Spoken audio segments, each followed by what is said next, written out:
Hi, Ron from Clarity.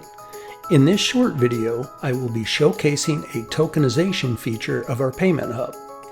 For many businesses, they either have different subsidiaries or possibly different franchises servicing different customers. This could be in different countries or different cities. However, when the customer visits the acme.com corporate site and logs in to pay an invoice, the appropriate vendor or location's invoice needs to be displayed and connected to the appropriate location's account. This means that any customer could be connected to any vendor based on the services rendered or locations served. Let's walk through what that looks like for a customer. I'm currently logged in as corporate sales rep, giving me the option to emulate or process payments on or behalf of our customers. You can see at the top right that I'm emulating or managing Populate LLC.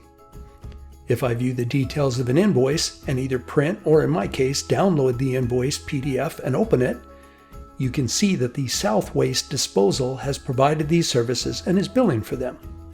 The invoice contains their logo, billing and remittance information specific to this vendor. Repeating this on another invoice, then downloading and viewing the PDF, and again, these services are provided and billed by that vendor for this customer.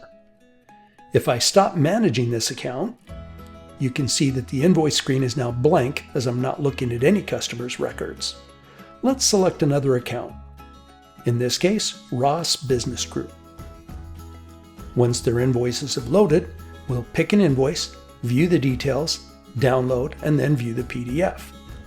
For this customer, they're serviced by Silver City Processing. You can see their logo, billing, and remittance information.